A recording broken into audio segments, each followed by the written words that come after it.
21세기 들어서면서 과학은 철학이나 예술 등 다른 분야와의 융합을 통해서 창조적인 연구 성과를 내고 있습니다.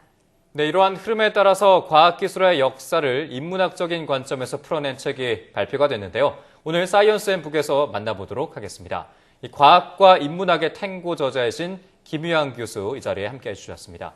안녕하십니까? 네, 안녕하세요. 네, 책 제목이 이 과학과 인문학의 탱고라고 지어주셨는데 탱고가 사실 정렬의 상징 아니겠습니까? 네, 그렇습니다. 특별히 이렇게 의미를 부여하신 이유가 있다면 어떤 점이 있는지 설명을 해주시죠.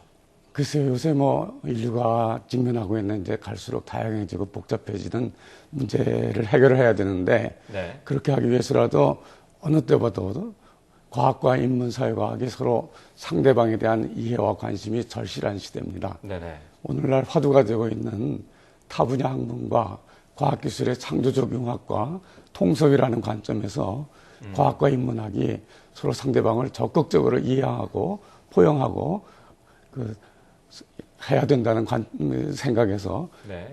춤 중에서도 탱고라는 제목을 제가 골랐습니다. 네, 앞서 말씀을 드린 것처럼 이 시대의 과학은 다양한 학문과 융합을 해서 창조적인 연구로 발전이 돼야 된다, 이런 말들이 나오고 있는데, 하지만 아직까지도 이공계는 또 인문계에 대해서 잘 모르고 인문계 같은 경우는 과학에 대해서 잘 모르는 이런 현상이 발생을 하고 있습니다. 이런 간극이 발생한 이유가 뭘까요? 중세까지의 역사를 보면은 15세기의 르네상스 사상가들은 과학뿐만이 아니라 인문학을 두루 섭렵했었습니다. 예를 들면은 이제 레오나르도 다빈치는 위대한 미술가이기도 하지만은 네. 실질적으로 그 양반은 과학기술자이기도 했었습니다.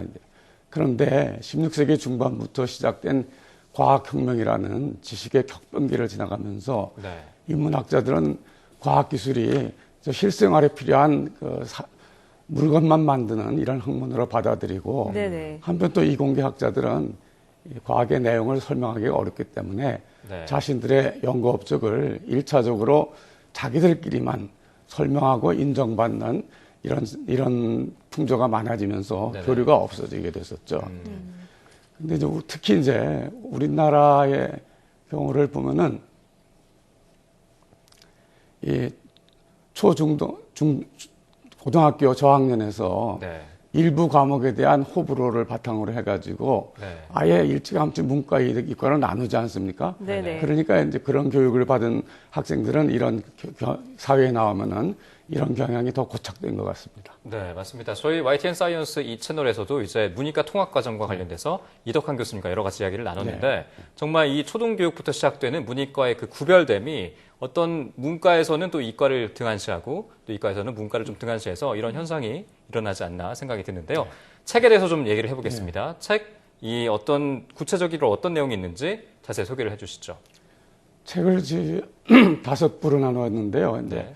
제1부에서는 기존의 패러다임에 과감히 도전을 해서 그것을 바꾸고 말하자면 이제 창조적인 반란을 일으켰다고 할까요? 네. 그런 과학자들에 대한 일대기를 썼고, 제2부에서는 연구를 하다가 자기가 목적한 결과를 이루진 못했지만은 네. 우연히 좋은 결과를 만들어 가지고 더 좋은 물건들을 만든 이런 행운, 말하자면 준비된 자에게 온 행운, 네. 이런 것을 다루었고, 제3부에서는 이제 인류 문명사를 이끌어온 과학기술에서 중요한 계기를 이룬 사건들을 다루었습니다.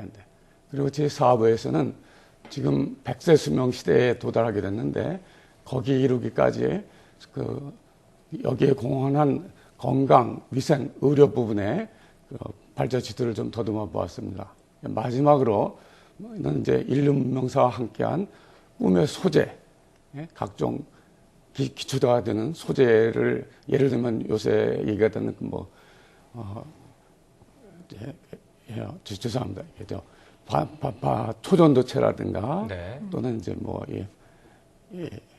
플로레린이라든가 네. 이런 문제들을 저희가 좀 다뤄봤습니다. 네. 일부에서 창조적 반란이라는 게 참 흥미로운데요. 네. 근데 이 책 처음에 보면 만유인력을 발견한 뉴턴에 대한 이야기가 나오는데, 뉴턴의 관심사가 과학만이 아니었다. 과학 외에도 뭔가 다른 관심사가 있었다고 하는데 그게 뭡니까?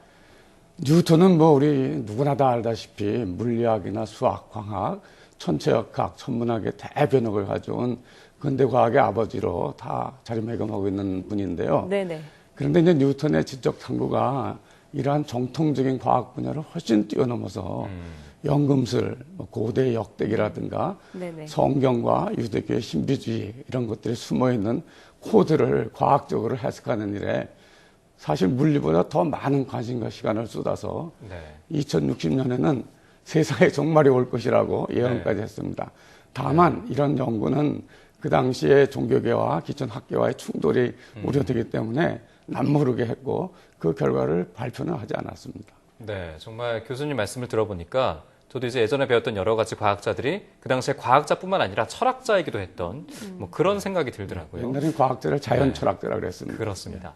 그렇다면 이 책에서 교수님이 생각하셨을 때 가장 흥미로운 발명 이야기가 있다면은 어떤 것이 있는지 자세히 소개를 해주시죠. 글쎄, 그 뭐 여러 가지가 있겠지만 이제 하나를 꼽자면은 네. 인쇄술의 발명을 저는 얘기를 하겠습니다. 인류 역사에 가장 획기적인 영향을 미쳤는데 그것이 이제 요새로 말하면 이제 정보혁명을 가져온 것이 인쇄술의 발명인데요. 네. 그 기록 매체가 옛날에 뭐 파피루스가 됐건 죽간이 됐건 뭐 양피지건 종이든 간에 인쇄술이 발명되기 이전에는 모든 것을 이제 필사로 했었습니다. 네. 네. 그러나 이제 필사는 뭐 여러분들도 잘 아시다시피 힘들죠. 아주 오래 걸리고 힘든 작업이기 때문에 그렇죠. 이게 책이 비쌀 수밖에 없습니다. 네. 네. 예컨대 성경책 한 권을 만드는데 양피지로 할 경우에 양 300마리 분의 가죽이 필요했습니다. 그러니까 값이 뭐 무지하게 비싸니까 그렇죠. 네. 결국 이 정보와 지식이 이 귀족이나 또는 성직자 등 사회의 극소수의 지배층에게만 이제 독점이 되고 일반 대중에게는 잘 전달이 안 됐던 거죠. 그런데 이제 인쇄술이 발명됨으로써 책이 빠르고 값이 싸게 보급되니까 정보와 이 지식이 일반 대중에게 다 전파가 되고 또 시간적 공간적 제한을 뛰어넘어서 신속하게 전파가 될 수 있었죠. 이로 말미암아서 결국은 이제 유럽에서 종교개혁이라든가 또는 이제 르네상스라든가 과학혁명, 산업혁명을 이끈 네. 견인차가 되고 그리고 이제 이에 따라서 이제 교육이 대중화되고 시민사회가 대두되는 큰 변혁을 이렇게 됐던 것입니다. 이와 비슷한 일이 현대도 이 정보통신 기술의 발달로 네. 같은 일이 오늘날에도 벌어지고 있다고 봅니다. 그렇습니다. 네. 사실 이 책을 특별히 아내분과 함께 예. 집필을 하셨잖아요. 이 아내분과 부부 과학도로서 예. 과학을 더 활성화시키고 발전시키기 위해서 애쓰고 계신 모습이 참 의미 있지 않나 이런 생각을 해보게 되는데 이 책을 내고 소감이 어떠셨습니까? 제가 이제 인하대학교에서 은퇴하며 인생 제2막이라고 할까요? 네네. 이것을 전공을 살려서 사회에 봉사에 쓰는 방법으로 과학의 대중화를 위해서 좀 노력하자 해가지고 제 처인 황진명 교수 이름으로 블로그를 개설했습니다. 그동안 2년 반 동안 운영을 해왔는데 네. 그 내용의 일부를 발췌해서 이번에 책으로 내게 된 것입니다. 이 책이 과학자를 꿈꾸는 청소년들 또 이미 대학에 진학한 이공계 학생들 그리고 과학 지식을 알고자 하는 일반 독자들에게 과학기술에 대한 이해와 관심을 유발할 수 있다면 하는 그런 바람을 가지고 있습니다. 요새 이공계 진학을 많이 기피하는데 우수한 중고등학교 학생들이 인류 문명에 끼친 과학기술의 중요성을 인식하고 진로를 결정하는 데 도움이 된다면 무엇보다도 큰 보람을 느낄 것 같습니다.